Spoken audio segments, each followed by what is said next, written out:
Bonjour Isabelle Segui. Bonjour. Bonjour, vous êtes archéologue et historienne démographe à l'unité Population et Histoire à l'INED et chercheur associé au CEPAM. Alors, vous étudiez les comportements démographiques des populations de l'Antiquité à l'époque moderne. Et tout d'abord, je voudrais qu'on puisse rappeler quels sont les facteurs auxquels on s'intéresse quand on veut suivre la démographie et la dynamique d'une population. Alors on s'intéresse au nombre d'individus concernés, à la répartition par âge, par sexe. On s'intéresse à leur comportement de fécondité parce que ça, et de mortalité, parce que ça impacte sur la pyramide des âges. Et ensuite, on s'intéresse à un certain nombre de facteurs qui influencent aussi ces comportements. Des facteurs sociaux, des facteurs économiques, des facteurs environnementaux, épidémiologiques, etc., etc. D'accord. Et pour les populations donc passées, toutes ces informations, on les trouve où exactement? Alors, on les trouve de manière plus fragmentaire que de nos jours, où on dispose d'une masse d'informations considérable et où on peut faire des enquêtes sur les populations vivantes. Donc, on les trouve dans les textes, dans les sources écrites, donc, et on les trouve aussi dans des sources matérielles qui sont issues des fouilles archéologiques, que ce soit au niveau des habitats ou des vestiges, des traces économiques ou des reliefs alimentaires. On les trouve également dans les squelettes humains qui sont exhumés par les fouilles, par l'archéologie funéraire, l'archéologie préventive essentiellement. D'accord. Et finalement, donc quand les documents écrits manquent pour évoquer ces populations, pour étudier ces populations passées, c'est ces sources matérielles qu'on utilise en priorité, et c'est ça finalement la paléodémographie. Oui, la paléodémographie, elle s'appuie essentiellement sur des sources matérielles. Euh, pour les époques où on ne dispose pas ou pas beaucoup de sources écrites, donc le Moyen Âge, la période antique, et on peut aller aussi plus loin dans le passé. Et donc avec deux sources principales, comme je disais, par exemple la distribution spatiale des habitats, qui donne une idée de la distribution et de la densité de population à certaines époques et dans certaines régions, et les squelettes humains, à partir desquels on peut estimer l'âge et le sexe, hein, qui, comme vous savez, sont deux variables clés pour étudier les phénomènes démographiques, Ouais. avec la difficulté que ce sont des variables estimées et non pas des variables mesurées. D'accord. Alors, vous parliez de la densité de population. Là, c'est par rapport à quoi? Donc, c'est par rapport aux fouilles archéologiques. On retrouve des sites, des villages anciens, c'est ça? Oui, des fouilles ou des prospections juste de surface, mesurer la densité d'objets de telle époque sur une surface assez large, une surface donnée. C'est tout un pan de la paléodémographie qui vise à restituer à peu près la taille des habitats, leur dynamique dans le temps long et leur distribution spatiale dans un territoire donné. D'accord. Alors, je précise une chose, vous n'allez pas donc directement sur le terrain pour recueillir sur les squelettes ces informations. Ce que vous utilisez, c'est plutôt des données statistiques, c'est bien ça? Expliquez-nous comment vous Oui, travaillez.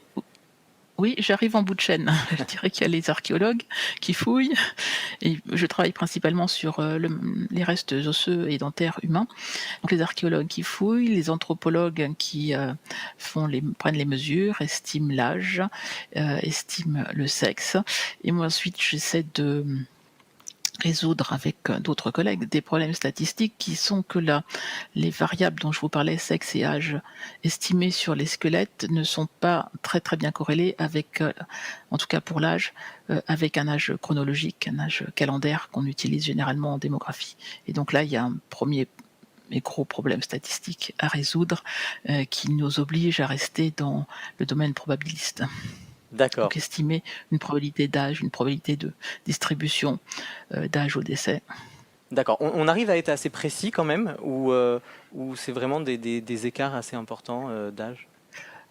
On arrive à être précis en restant dans le domaine du probable, en disant avec un intervalle de confiance qu'on doit préciser à chaque fois. On ne peut D'accord. pas avoir un âge à l'année près, que ce soit pour les enfants ou pour les adultes. D'accord. Alors on va s'intéresser à un exemple bien particulier, c'est le cas de la nécropole de Frenouville en Normandie. Est-ce que vous pouvez nous décrire ce site? Qu'est-ce qu'on y trouve? Alors c'est un site qui a été fouillé dans les années 70, qui est ce qu'on appelle une nécropole de plein champ, c'est-à-dire un cimetière ouvert, qui n'est Ouais, pas urbain, qui n'était pas contraint par, par des murs ou par une densité d'habitat, qui n'a pas eu du coup eu de couches superposées. Il est d'un seul niveau et qui a la particularité d'avoir une longue occupation, qui a été occupée sous l'époque romaine entre la fin du 5e et le début du 5e, pardon, la fin du 3e siècle et la fin du 5e siècle, ouais, puis réoccupée de manière tout à fait mitoyenne à l'époque mérovingienne, donc du 6e à la fin du 7e siècle. Ce d'accord. cimetière, alors les squelettes qui ont été exhumés de ce cimetière ont été étudiés par mon collègue Luc Buchet, sur les deux, avec une distinction très nette et facile à faire des deux périodes, parce que les tombes ne se présentaient pas du tout dans la même orientation. D'accord, ça c'est La- la principale différence qu'on observe? oui, parce qu'entre les deux périodes, il est passé la christianisation des campagnes et l'orientation des tombes a obéi aux règles catholiques et sont donc tout à fait différentes des tombes romaines de la période précédente.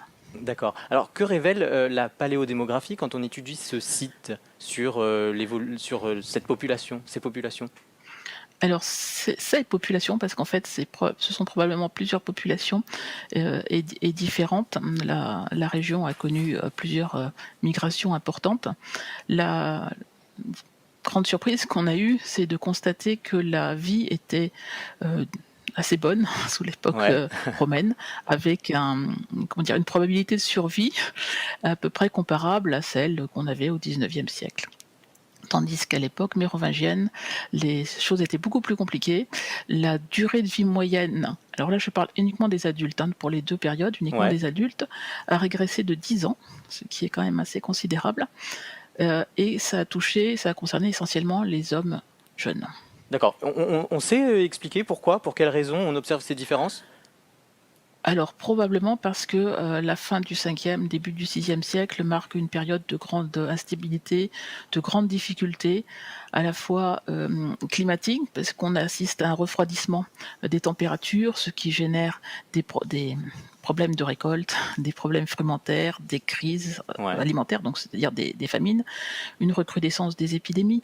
Je ne vous parle pas de la peste de Justinien qui est de la seconde moitié du 6e siècle, mais je pourrais aussi vous parler de la variole qui apparaît à la même époque pour la première fois en Europe, du paludisme lié justement à ces changements climatiques et à ces modifications de l'environnement côtier. d'accord. Il y a également les raids vikings qui affectent beaucoup la Normandie, et puis les grandes migrations, enfin ce qu'on a appelé les grandes migrations qui se placent dans cette époque aussi et qui voient les peuples germaniques s'installer progressivement dans les régions françaises et qui probablement à cette époque-là arrivent aussi en Normandie. Donc il y a une grande instabilité euh, géopolitique, économique, climatique et épidémiologique D'accord. qui pourrait expliquer ce raccourcissement de la vie moyenne des gens.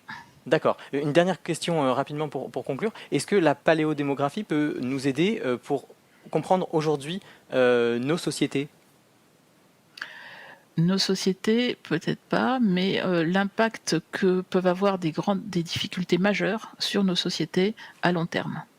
L'avantage d'étudier le passé, c'est qu'on a un recul assez large sur les événements qu'on étudie et qu'on peut mesurer l'impact qu'ils ont eu à long terme, pas sur les 5 années, mais sur les 200 années qui suivent. D'accord. Ben, merci beaucoup Isabelle Segui pour toutes ces explications. Merci à vous. C'était très clair, c'est vraiment très intéressant.